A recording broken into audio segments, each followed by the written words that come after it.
Клучната сообраќајна артерија на Штип Борис Кидрич темелно се реконструира.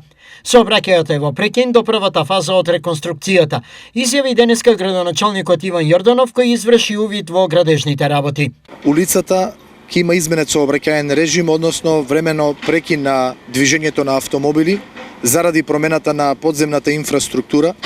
Кога ќе биде замената подземната инфраструктура наредните денови, истата ќе биде делумно ставена во функција, се до нејзина конечна реконструкција, асфалтирање и ставање во употреба. Зошто овој термин е одбран за реконструкција на улицата? Заради тоа што во овој период имаме најмала фреквенција на луѓе, на возила, заради отсуството на учениците, студентите, годишните одмори, се одлучивме во овој период од годината да се зафати со оваква темелна реконструкција на неколку потези во градот.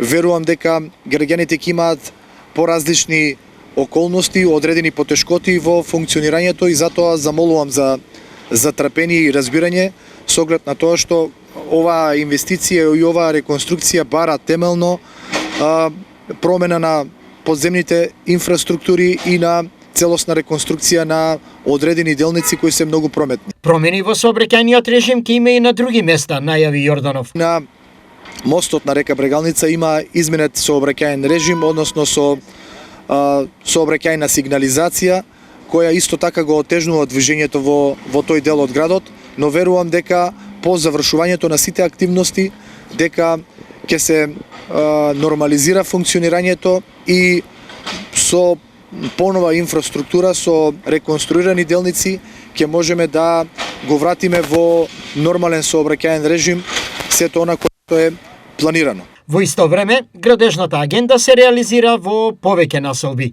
Имаме активности каде што ќе се асфалтираат улици, ќе се реконструираат сообраќајници. По завршувањето на овие две клучни сообраќајници, како што е мостот на река Брегалница кај за народот познато Македонија пат или на булевар Гоце Делчев и Борис Кидрич, друг мост кој ќе биде затворен и кој ќе биде реконструиран е мостот на Брегалница кај населбата 8 ноември, односно камениот мост. Исто и овде ќе имаме изменет сообраќајен режим, но за да се влезе таму со активности, најпрво ќе бидат завршени веќе почнатите активности за да немаме комплетно блокирање на централното градско подрачје.